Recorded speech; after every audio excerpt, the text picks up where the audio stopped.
सिर्फ 48 घंटे बाकी होते हैं 26 जनवरी में, और कश्मीर की बर्फ उस रात खूबसूरती नहीं बल्कि सज़ा लग रही होती है, क्योंकि हर कदम के साथ लगता है जैसे ज़मीन किसी राज को छुपा रही हो। कंट्रोल रूम में क्लॉक की टिक टिक अनु के दिल की धड़कन से टकरा रही होती है। कमांड मिलती है कि जैसे ही साथी आएं ऊपर मूव करना है, लेकिन अनु का दिल इस बात को मानने से इनकार कर देता है, क्योंकि उसे महसूस होता है कि आर्या सर ऊपर नहीं बल्कि कहीं नीचे अंधेरे में उस खामोशी के बीच कैद हैं, जहां आवाज़ भी जख्मी हो जाती है। वो आसमान की तरफ देखती है, हाथ कांपते हैं, होंठ हिलते हैं और सिर्फ एक दुआ निकलती है, या अल्लाह, आर्या सर जहां भी हों उन्हें मेरी सांस की तरह महफूज रख। हेलीकॉप्टर कश्मीर पहुंचता है, लेकिन नीचे जंगल किसी कब्रिस्तान की तरह खामोश होता है। पुलिस, ड्रोन्स, डॉग्स, थर्मल सब लगा देती है, मगर हर स्क्रीन पर सिर्फ अंधेरा होता है, जैसे कोई चीज़ जानबूझकर छुप रही हो। अनु धीरे धीरे टीम से अलग हो जाती है, क्योंकि उसे यकीन होता है कि अगर आर्या सर जिंदा है तो वो उसे महसूस करा के रहेंगे। रात गहरी होती जाती है, हवा का रुख अचानक बदल जाता है, दरख्तों की शक्लें इंसानों जैसी लगने लगती हैं और वॉकी टॉकी सिर्फ स्टैटिक उगलता है।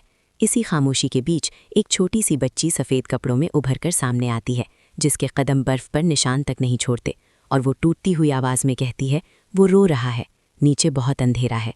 अनु का जिस्म सुन्न हो जाता है, क्योंकि पल भर में बच्ची गायब हो जाती है और उसी जगह खून से भीगा हुआ बैच पड़ा होता है जिस पर आर्यावर्धन लिखा होता है।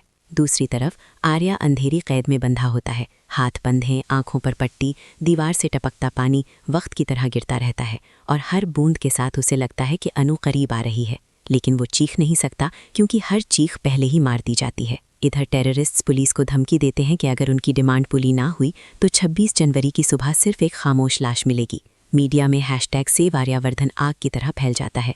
मुल्क की सांसें रुक जाती हैं और हर घर में सिर्फ एक सवाल होता है, क्या वो जिंदा बचेगा? अनु एक पुरानी बंकर के दरवाजे तक पहुंचती है, जहां से ठंडी हवा के साथ अजीब सी चीखें बाहर निकलती हैं। दीवारों पर खून से लिखा होता है, जो यहाँ आता है वापस नहीं जाता।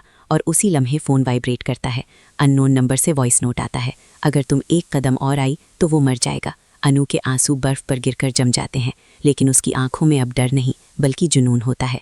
वो धीमी लेकिन कांपती हुई आवाज़ में कहती है, अगर मैं रुकी तो वो मर जाएगा, और अगर मैं आगे बढ़ी तो शायद ये जंगल, ये अंधेरा, ये खौफ सब झूठ साबित हो जाए। और जैसे ही वो दरवाज़ा धक्का देती है, अंधेरा उसे निगलने लगता है। कैमरा धीरे धीरे बर्फ़ पर उभरते नए कदम के निशान पर फ्रीज़ हो जाता है, क्योंकि अब ये सिर्फ रेस्क्यू मिशन नहीं बल्कि किस्मत और कुर्बानी का खेल बन चुका होता है। और असली हॉरर, असली ट्विस्ट और सबसे बड़ा सच अब सामने आने वाला होता है। आगे जो हुआ वो आपके होश उड़ा देगा, तो ज़रूर सब्सक्राइब करें ताकि आगे जो हुआ वो आपसे मिस ना हो।